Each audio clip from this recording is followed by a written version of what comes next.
As you may or not be aware, the new Pixel 8 Pro is set to launch soon, and that would mark my 12 months with the Pixel 7 Pro. Now, is it really worth an upgrade? We shall talk about that. So, first of all, I would say I'm not a huge Google Pixel fan or whatever. This is actually my first Pixel phone. Before I used to have Samsung phones, and for a brief period I had a Razr phone. Either remembers that brick. Oof. By the way, it still works and it's a pretty nice phone. So I dipped into a few other brands and I'm quite the power user. However, I do have to say that Google did win me over. So for the format of this video, I decided, I'll talk about 5 things which I really liked about Pixel 7 Pro. 3 things which, big things as you guess, I didn't really like at all. And then discussing, is it really worth an upgrade? So, first best thing of the Pixel 7 Pro, it's simply, come on, everyone knows this for the Pixel, is the software.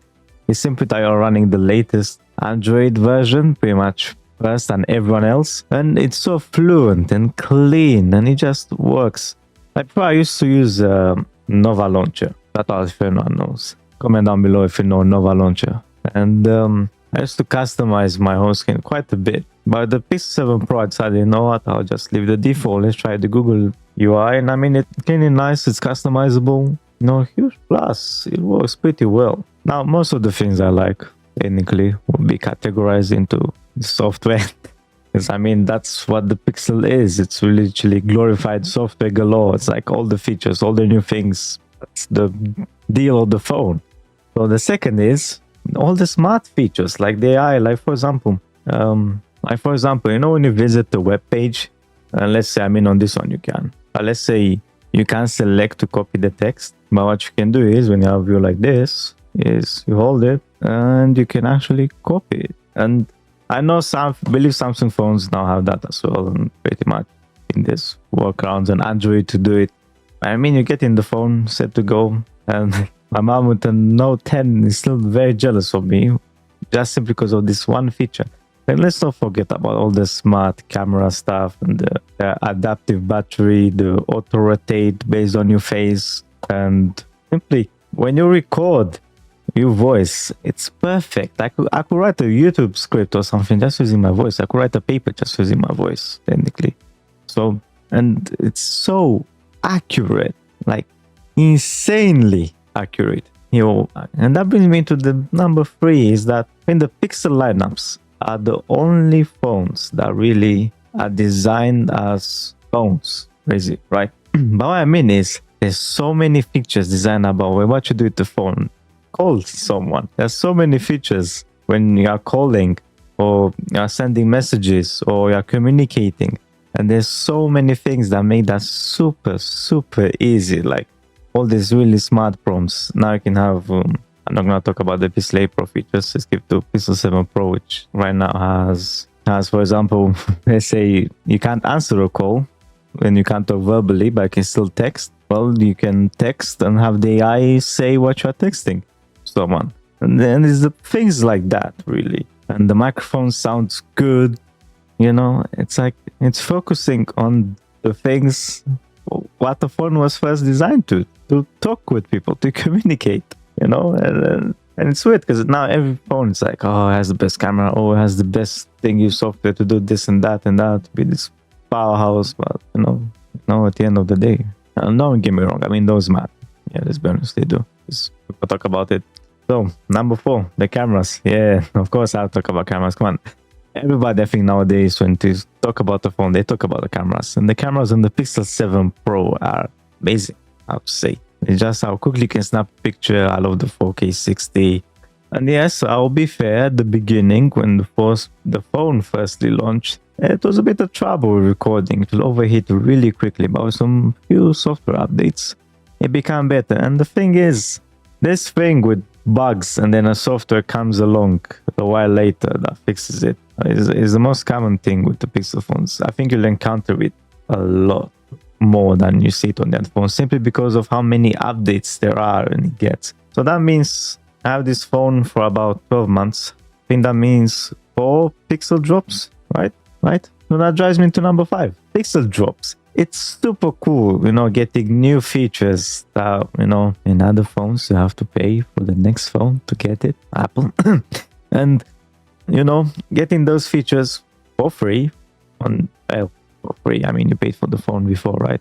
But I mean, at no additional cost to you, just get the new upgrades. Yes, it takes a while, maybe a year till you get a fully fleshed out system. But I mean, you get it, and it's super cool. I believe the other Pixel phones got the Magic Eraser in Google Photo, and the whole AI enhancing pictures, and brightness, and all that crazy stuff. I mean, it's insane, right? And now the things I don't really like. Particularly number one is the hardware, all of it.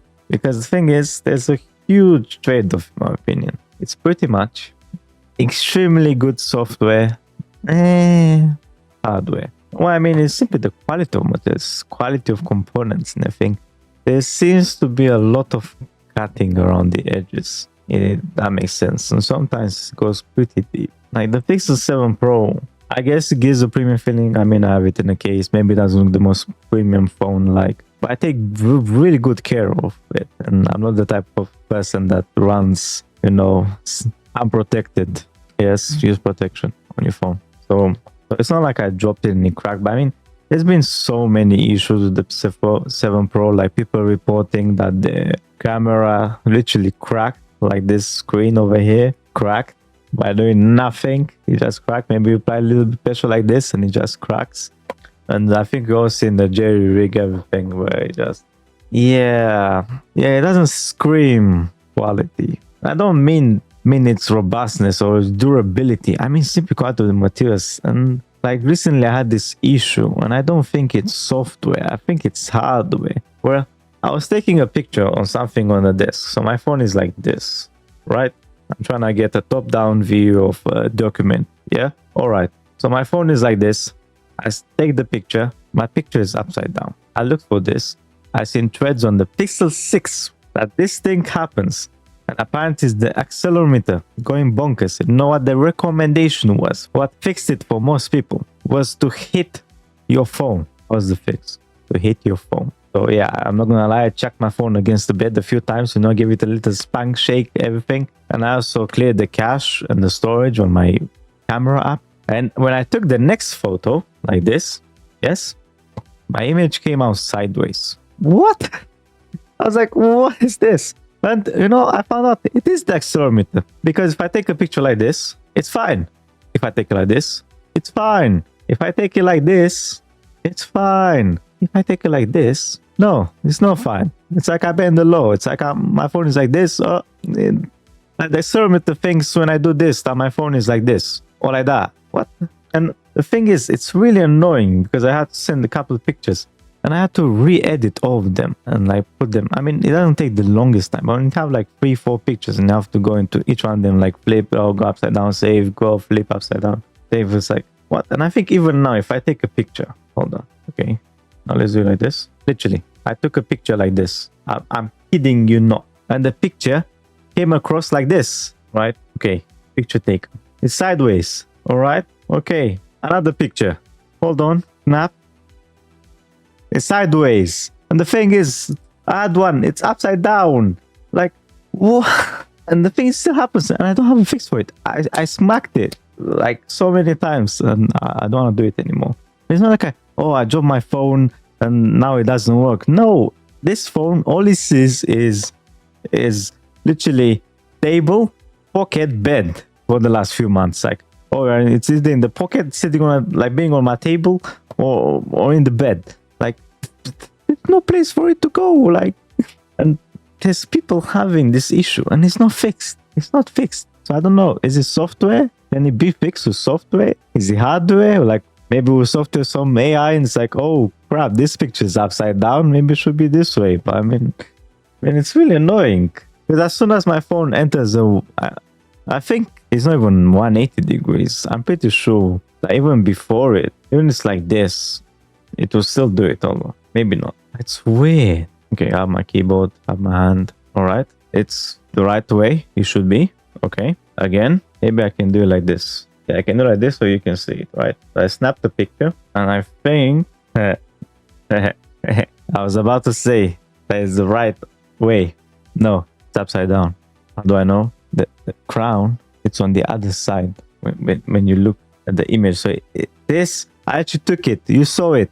And it comes out upside down.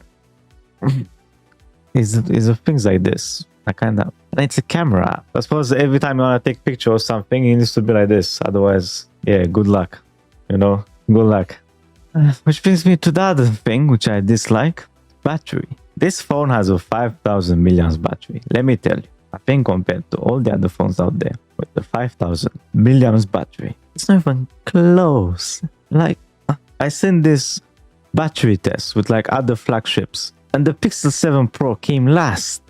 It came last, and I don't mean, oh, it came last by 10 minutes or something. It came last by like 2 hours of usage. 2 hours, let me tell you, it's a lot of time. There's a lot you can do with 2 hours left of battery. Trust me. So it really baffles me because I use adaptive battery. I try, so the battery is always above 35%, right? And also I don't let it go past 80 that much because it's nearly charging too high. It takes quite a lot of power to fill it up to 100%. So, you know, 35 to 80, it's a really easy charge. It's a really quick charge. It doesn't heat up the phone that much. So, you know, I try it, and I'm not in the hottest environment. I mean, I live in UK, yeah, and it's been hot lately. Don't get me wrong, but it's nothing crazy. And indoors with like air conditioner, and this thing runs hot. Like you're not doing anything, and I believe it runs. It can go before it went up to 42 degrees Celsius. Right now, right, I'm not doing anything. This is ADA64. Yes, we have 44%. Good battery, 36 degrees Celsius. And I looked at this article one time, and I'm not sure the legitimacy of it. But from what I've seen is that one of the big major battery drainers is the screen. And the thing is, this screen, don't get me wrong, it's a good screen, but it's nothing amazing like the new screen on the Pixel 8 Pro. But I think I saw somewhere it drains about 3 watts of power. And let me tell you, it drains 3 watts of power, which is a lot. That's like half the brightness of other flagship phones, you know, like your iPhone, like the back at that time, iPhone 14 and S23 Ultra. Baffling. I don't think it does it now, but it's just, and I think this also ties into the number 3, the Tensor G2 chip. It's not a bad one. And I'm not a huge gamer on my phone either. Yeah, I don't care about playing, I don't know, Honkai Star Rail or like ultra settings and 5 hours without having to charge my phone or anything, right? Yeah, maybe I open the game there and there, but nothing crazy. And G2 isn't made for that.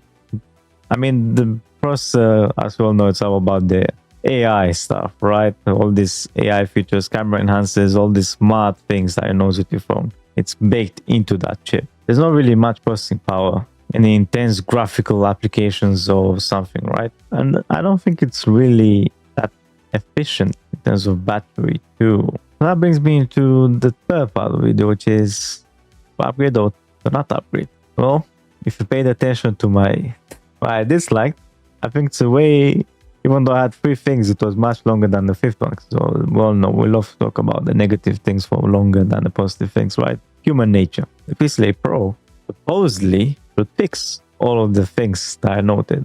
First of all, maybe the hardware quality won't be any more crazier. It's not like it won't be the same. I mean, it's the same materials pretty much. Maybe a different accelerometer, please, or I don't know, one that can stay in place and actually register correctly. Yeah, I would love that. And then the battery drainage, well, I hope the Tensor G3, I know it'll be better than the G2, yeah, but how much better, don't know, maybe 50%, even if it's 50% better, right? Let's say it is 50% better. Is it 50% more efficient? And I don't think it will be. No way, right? Like I always say this with this new Snapdragon, and every time when a new Snapdragon chip comes out, it's like, oh, it's 30% more efficient than the previous generation. And okay, what's the battery boost like? It's like, they don't talk about that, do they? So I think what I really love with the Pixel 8 Pro, if on a pretty heavy usage, continuous usage, you could get 10 hours. I think 10 hours runtime would be perfect. Because right now, it's not 10 hours. It's like 8 hours. Yeah. So Pixel 7 Pro, 8 hours. Pixel 8 Pro, 10 hours, maybe, you know. So imagine it is like, oh, Pixel 7 Pro lasts you exactly 7 hours. So close, Google. But don't do it. Yeah, make the battery. I don't think the 50 milliamps. I swear they put the 50 milliamps, yeah, just for bragging when you talk about numbers, right? It's like someone comes in, it's like, oh yeah, my phone has 5,000 milliamps battery. And then you come in, well, my phone has 5,050 milliamps.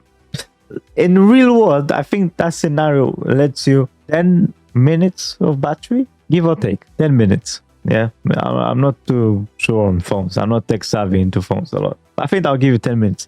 And again, the processor makes a big difference in those 10 minutes because the Pixel 7 Pro, let me tell you, the G2 is not looking good. The software feels so good, right? Don't get me wrong, it feels so good, and that's the beauty. And that's why it won me over Samsung. It just works, aside from when it doesn't, with the camera bugs, which is really annoying. I grew into this Google ecosystem and it won me over. You know, I tried the Razer phone and the Razer phone was a powerful phone. And let me tell you, I enjoyed my Razer phone not as much as my Samsung, especially later I got a Note 10 Plus. Note 10 Plus, I love the S Pen. I could talk about that phone a long time. I think on the pinnacle of phones, like in terms of generational leap, the Note 10 Plus was something else. I think it was creme de top. Yeah, maybe it was like a Note 9 with additional features, but it was the best you could get.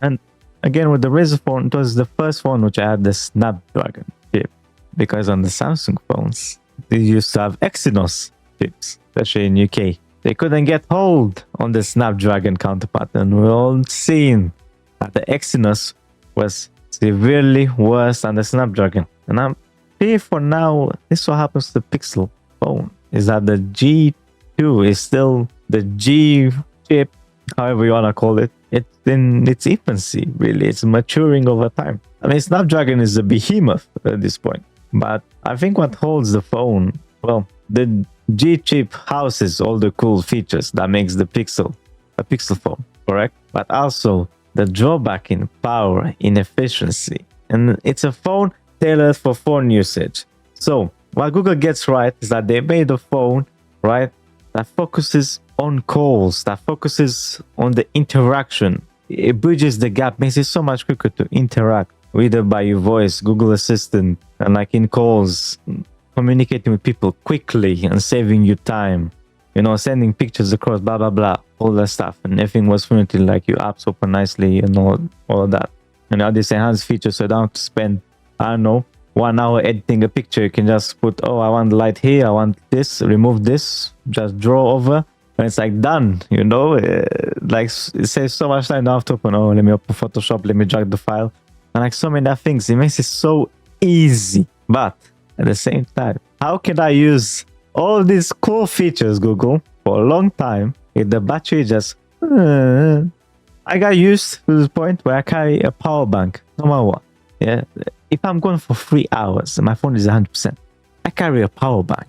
And is it worth an upgrade? If you have a Pixel 7 Pro right now and you can swap it for an 8, or so I will recommend it, because I think I'm going to do it, and I'll keep you posted. Most likely I will actually trade this and upgrade it, because it's these little things that are really, really annoying me now. And the thing is, you can't be certain they won't happen on the Pixel 8 Pro, and probably they will happen on the Pixel 8 Pro. And also, you know, all the cool features that were showcased in the presentation, yeah, most of these are coming in December. This October, coming in December. You have to wait a few months. It's like, oh, buy this phone now and find out the features you want. This is why you bought the phone. Find out how they go later. Not so sure, Google. Not so sure. What it looks to me like is definitely Google is still maturing with the G3 chip. And from what I heard from rumors, the Pixel 9 will actually be running on the same chip. Now, don't call me. This is not a trusted source. Yeah, take this with a huge pinch of salt. It can change. Yeah, like there's 1 year gap left, right? But if it runs on the same G3 chip, and we've been announced the 7 years of updates and iOS, that iOS OS upgrades, that means that triggers for me. It looks something similar like Apple. This is why I said iOS. Is I think we're gonna see in the interaction between the Google phone and in its chip more like the iPhone and its proprietary chip, right? Because they go hand in hand so well with the software. So I could see is the G3 getting so many software updates where it can actually gain more performance and maybe become power efficient, please. It becomes so good since release. Maybe it gains like a, I don't know, 20%, 30% boost. And like apps are well optimized for it. And everything, the entire Android ecosystem becomes tailored first to the G3 chip. This is what would make Google basically make a chip that will kill Snapdragon. I mean, not kill, because nothing can kill Snapdragon. It's too big already. It's not a Snapdragon killer. We can tell. But it definitely be a huge competition, because imagine you have the Google phone with the G3 chip or G4, whatever, Google chip, right? Let's call it like that. And it just works super fast. It's super efficient. It's tailored specific for that phone. You can't get it on any other phone. It only works on the Google Pixel phones. And that's gonna make Google just skyrocket through Samsung to Apple, iOS, Huawei, to everyone just left in the dust because they think you can pull it off properly. It would be amazing. But yeah, that's for now. Let me ask you. Also, do you have a Pixel phone? Do you experience any weird bugs like I talked about or stuff? Leave a comment. Wanna see more? Subscribe. I upload at least once a week. See ya!